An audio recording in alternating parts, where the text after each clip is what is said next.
What's up, everyone? Welcome to a exclusive Beyond Copy interview with the man Daniel. He's got a great name. What's up, dude? What's up? How's it going? Doing good. So, yeah, he's been in the group for a while and he's recently had some pretty breakthrough success and he's still on the path to hit the next level. And I really wanted to interview him because he's really been standing out in the group and inspiring other people. So, yeah, man, if you could tell people what you've done recently in the last month or two in terms of results, like where you're at, and then we can kind of go from there. Yeah, so recently my main focus has been on webinars and workshops and running that kind of model. Took one of my clients' webinars from 10K that was running 10K weekly to 25K weekly with just a few simple tweaks, such as like elements in the script, different emails, different nurturing emails, different follow-up emails, everything like Mm, that. And then I use that case study to then get referrals from that. And so I'm working on another webinar project now for a smaller coach, but still paying good. And so I use that case study to kind of get referrals from there. And then I'm using that in my outreach as well now, which I'm getting nice. plenty of videos for. That outreach is working really well, that Oh, learn really? video You're one. getting a lot of replies for that? Yeah.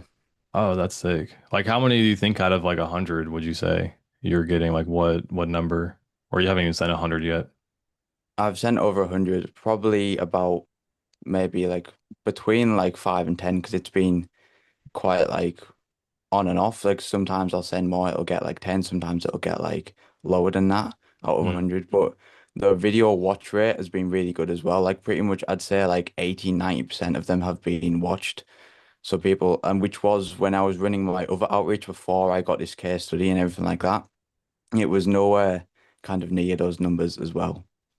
Yeah, man, that's like a big thing I think a lot of people don't understand, and this is why I'm such a big advocate of like just get that first case study at any cost, even if you have to charge like lower rates or anything, right? Because if you just get that one case study, instead of just talking blankly, like most people who are doing outreach, like, hey, I have this thing, or I have this model you could run, like, let me tell you about it broadly. It's like, hey, I ran this specific model for someone, like, see how it works. And like, even me as like a coach, if someone sent me a specific thing, I'd be way more likely to watch it just because I'm like curious. And it's kind of like a way to hide the sales process because it's more like you're just watching a case study and seeing it. But then, like, as you become more and more informed, and I think it's one of the things we worked on in the accelerator was like dialing in that script so people get enough value, but not so much that they don't want to get on a call with you or don't want to work with you,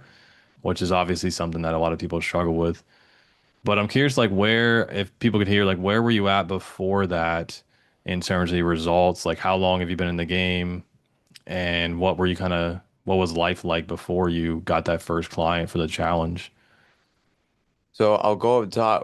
I've been in the game for like 2 or 3 years now. I used to be in HU and everything like that, and then I was out of the game for a bit, then come Mm, back in, and I just wasn't really in any kind of mentorship or anything like that. I was just sending outreach, and I worked a 9 to 5 construction job at the same time as well, damn. which wasn't the best, but obviously we're out of that now because of this. Let's go. Yeah. Should have put that in the beginning, dude. Damn, I didn't even think about that. That's cool though, So dude. You quit your construction job. yeah. Damn. How long were you doing that while also doing copy? Probably about I was like pottering away at things in copy, but I wasn't like it, because sometimes it takes that switch to think like I actually want to do this and this is all Yeah. I see myself doing. And then so after that kind of mindset switch, probably about 4 to 5 months, and then I got that Mm, one case study and then referenced that from there, obviously. But before I joined the program, I was doing outreach, just like ones I'd seen like, worked with before. Obviously, they weren't working anymore because it had been a while, and I didn't really have any direction with that. I had no results to kind of piggyback off, and I wasn't really using any kind of new element, obviously, like we did with the challenge. When I joined this program, you kind of showed me what I need to do with to kind of get a new thing in front of the prospects, which obviously my results kind of skyrocketed from there. I got yeah. that first client and did that case study at a lower price for that first client, but then obviously that got that case study in, and then I got a lot more deals with that one client, and Yeah. then got a lot more clients from there as well. Yeah, man, that's cool. There's a few things you said in there that I definitely want to dive into. One of them being before you joined, you were doing some outreach that you had seen work before. Like what specifically were you doing in terms of the outreach? What type of messages were you sending? Or what was the general, I guess, premise behind what you were doing? It was kind of the general premise of sending like some kind of free value over to them, like some scripts or something that I'd like write for them as for, like kind of free value, or saying I'll do this Yeah. project on a percentage basis. But it wasn't anything kind of groundbreaking for the business owner or the prospect. It was Mm. just very, like if I think about it now, it was very, very generic and would just blend in with everyone else. Yeah, so you're kind of getting, like the classic Gary Halbert thing where you're like people are sorting the mail over the trash can, which obviously email is a bit different, but people are quick to just delete something. So if you just blend in or sound like everyone else, it's very unlikely you're going to get a lot of results with that. When you were sending the scripts, though, it's just like you were just sending like free value, like, hey, I have this script you could use for like videos or emails or whatever, and you were hoping that that would. It was kind of like the old like HU like three Yeah. email sequence. Is that kind of Yeah, what it it was was? kind of like that similar model. I tried to put my own spin on it a bit, but it was like a very similar model and would just seem the same to kind of the business owners on the other end. Yeah. I remember that thing used to crank early on because it was like you were giving so much value and nobody was doing it. But nowadays, yeah, people just don't want free stuff that they don't know if it's even good. It can still work, but you're playing like a huge volume game. That's why I think personally the thing that stands out is people really want to see how you think. They don't necessarily need to see what it is you do. So if you can demonstrate that through like a case study like you're talking about, or showing, for example, the demonstration of the challenge model, which is one of the big things we sell inside of our group and tell people to do, which even that is starting to be a bit exhausted. So we're kind of pivoting a little bit to make it different, which is part of what we teach is not just continuously doing the same thing over and over for months and like ramming your head against the wall. It's like, hey, clearly this is not getting the results you want, so let's pivot, which is kind of what you did. When you joined the group, like how long ago would you think that might have been when you first joined? I think it was like, I know when we did the original split, but in the BC, the original split, I think it was about a month after that. So about August time, I believe. Oh, so you joined after it was just me. Yeah, Oh, I okay, was got you. in the original one before that, and Mm, then I kind of stepped out for a bit and then came back in when it was just you. got you. Okay, cool. Um, okay. What would you say is like some of the bigger takeaways that you got in terms of maybe like myths or things that you misunderstood that you thought you needed to do in order to have success with this business versus like what it is now? If you could maybe think of something or anything that comes top of mind for you. I feel like it's the need to constantly need a lot of clients. You just need two or three good clients, and then that can definitely get you to the figures you want per month. And then from there, obviously, you have a lot of case studies there and a lot of like other results to back off of. So you can kind of get better clients from there and just keep like three or four clients and not a need for like over 10 clients and everything like that and have to deal with a lot more volume than is really needed. If you just like focus on upselling more clients rather than constantly getting new ones in and things like that. Yeah, so essentially what you're saying is like the one of the main things was thinking that you had to play the agency game where it's like let me just get like 10 clients on retainer at 4 or 5 thousand a month and then I'll make 40, 50K versus like what it sounds like you're saying is more of a model where you are maybe starting out doing a flat fee but somehow pivoting into a percentage deal or even doing a percentage deal in the beginning but having a few clients that you're going deep with versus like maybe going wide and trying to get as many clients as possible. That's so learning how to like upsell. would be a Yeah. big thing for you. So Yeah, that that's was a big something that thing. you learned like in the group, like how to upsell in the right way. Yeah, 100%. Like just kind of how to structure the deals, how to like when you should take a deal, when you shouldn't, when you should upsell them. And obviously both will work, but for me, I'd rather go deeper with a couple of clients rather than go broad with a lot of clients. So learning how to upsell in the group was definitely a big thing for me as well. Yeah. But what were you doing prior to that? I mean, you weren't really getting a lot of deals, but what did you, so you thought that you were supposed to just like, what were you thinking in terms of that before you learned like, oh, I should upsell these people? Yeah, it was kind of just like Um, so you kind of like get the deal obviously from the outreach, everything like that, and then do the project, and then hopefully kind of hope that they come back to you with another Gotcha. deal or a retainer for emails, everything like that, rather than me presenting new problems to them. This problem's going to arise. Mm, So here's how we fix that. So I wasn't really thinking in that frame of mind and just kind of hoping that this client does come back to me. If not, I'll just have to reach out to more. yeah. Got you. Okay. And what would be like maybe another thing that you thought was something you had to do in order to have like a six-figure a year copywriting business? Probably like because you obviously you see all this. I know it does to get to that first kind of case study bit and that first like recurring income, then it does take quite a lot of like knuckling down a little bit. But you see it online all the time, like to get to such and such a year that you have to just like work all the time. You can't do anything else. And for me, that was like I don't know, especially back in HE, I used to have that mindset a lot, like, oh, I've got to work 12, 14 hours a day. Yeah. Yeah. But it's just like it just doesn't need that much at all to kind of get to the success you want. You can still step Yeah, back and you still enjoy your life because like that's why you do it as well. for So sure. How many hours would you say you're probably working right now? I mean, it's obviously probably different when you're kind of in that growth phase, but yeah, I'm just curious in terms of that.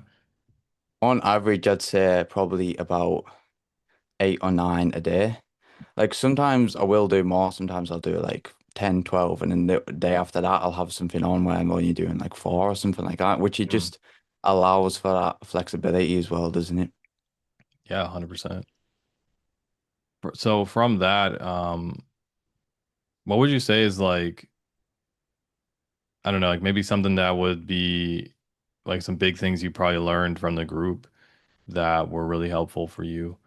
Did you think that it was like, because I feel like a lot of people come in, they think like, oh, I need to be like really, really good at copy, and they spend all this time like handwriting letters and spending all this time like developing their skill, which I know you are developing your skill, but was that also something that you thought, and how did that Yeah, change once like you it was joined the kind group? of the thought process of, oh, I've got to like, I know I've got the outreach, but my main focus needs to be on improving on my skill. And obviously, you do have to improve your skill, but it's like you don't like even like the basic and simple copy, like put in correctly into the correct business will convert. It doesn't have to be extra special, perfect, anything like that. Yeah.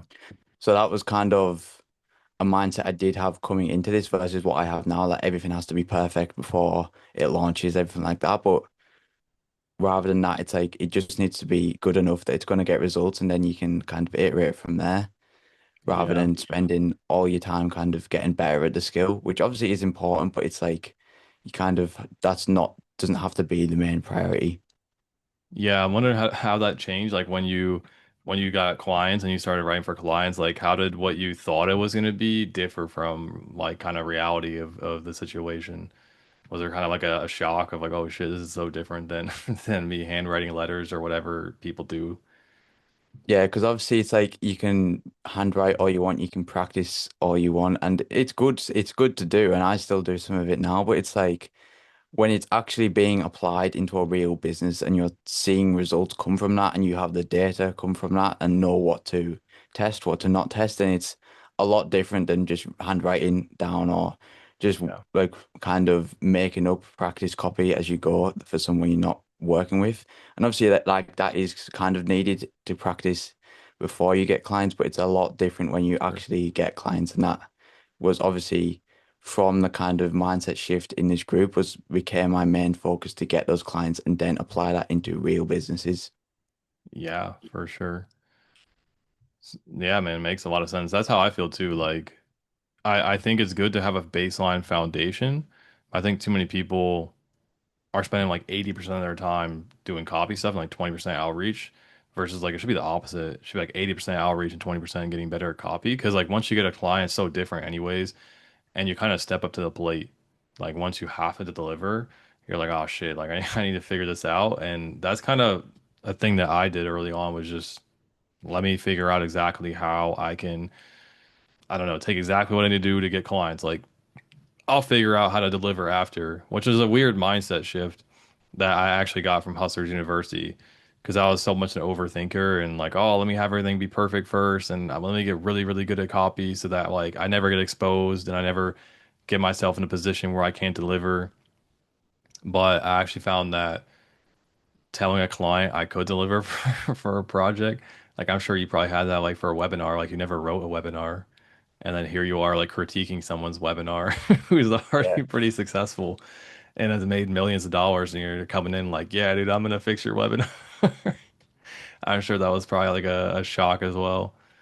Yeah, it was, but it's like sometimes what you have to do, obviously, because I've learned a lot more kind of being in businesses and doing these like actually writing copy in a business rather than obviously, as I said, like handwriting or just practicing or even like watching other people write copy lessons, everything like that. Obviously, doing it and having that experience in the business itself Yeah, comes like gives you the best like kind of lessons and obviously learning curve there.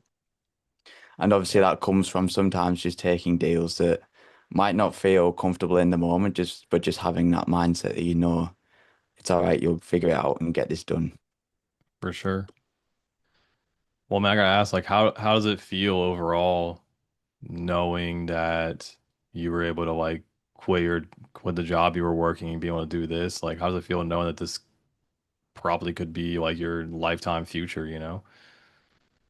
Feels like very freeing and like liberating that this is I can kind of have this impact in other businesses and obviously but for my personal life the freedom it's given me that I can just do what I want when I want obviously that flexibility Yeah. and like just the kind of there's not like sometimes it can be stressful with clients and everything like that, but it's not the stress around money anymore, not the stress around just basic things that sometimes would be all kind of like I am it's like enjoying it as well because I enjoy this process. Obviously, I didn't enjoy the job I was working, so Yeah. it just can't kind of like just feeling a lot better about my day-to-day life as well. Like I wake up excited rather than waking up dreading to go to somewhere I don't want to be. That's awesome, man. Like I think it's so weird that like we kind of just normalize going to a job that we hate.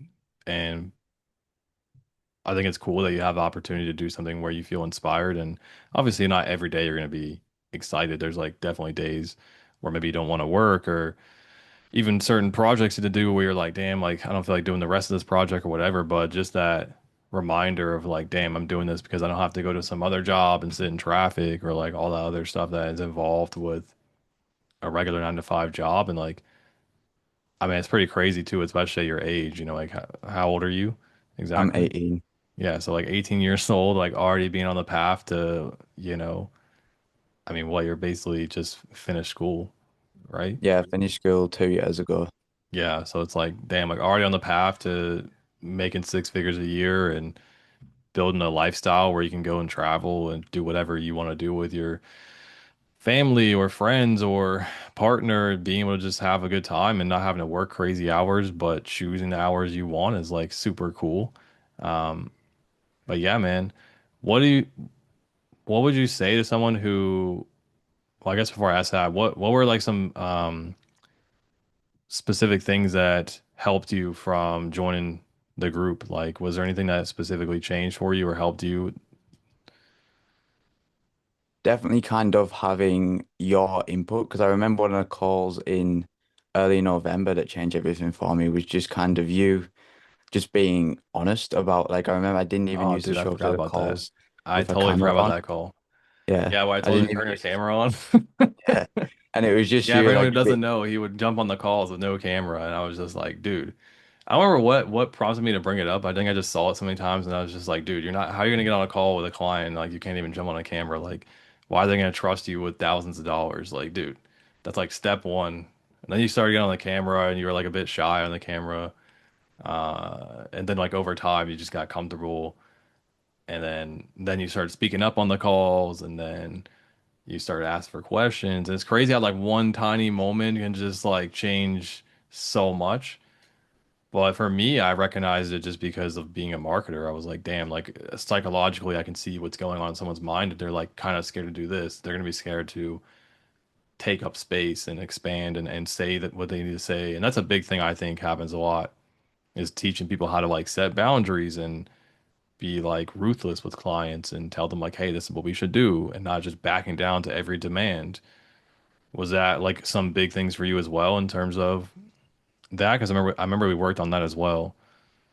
Yeah, 100%. Because some obviously in the beginning, clients would, and when I had that mindset as well before you kind of like pointed me out on that, which was exactly what I needed as well, which was really great. But like clients would kind of just come to me and I'd just accept everything because I just didn't want to lose them at the time. And it's Yeah. kind of just that like thinking like it's all right because I can get these back, no problem at all because of like who I am and my skill set. And it's also like I can set firmer boundaries and they like respect you more for it Yeah. and they see you more as an expert for it rather than just someone who can be pushed over into any other project with no paid basis or anything like that. Yeah. Did you have like scope creep or anything like that? Like people were trying to get you to do things that weren't part of the deal? Yeah, it was like obviously not like huge deals, but like just little things. How can you do this on my website? Can you fix this software? Can you kind of write this little bit of copy for me? Just everything like that. Yeah, got you. What would you say to someone who is thinking about joining, but they're kind of like on the fence? Like, how is this different from other programs that you've been in or experienced or even seen maybe on social media? I'd say it's different because a lot of people on social media they've been in the space and then kind of come out of that to do their own biz off to sell a course, but you're Mm, still in the space working with clients yeah, and obviously pointing out to us on what we need to do with our outreach, what where we're kind of lacking in certain areas. Like obviously you pointed out to me on that one call that I was even shy to turn my camera on. yeah, And then it's just sometimes one specific tweak from that all it takes is someone like you to kind of point that out. It kind of changes everything because that just rolls into everything else basically. So if someone's like kind of on the fence around joining, that's kind of what I'd say to them that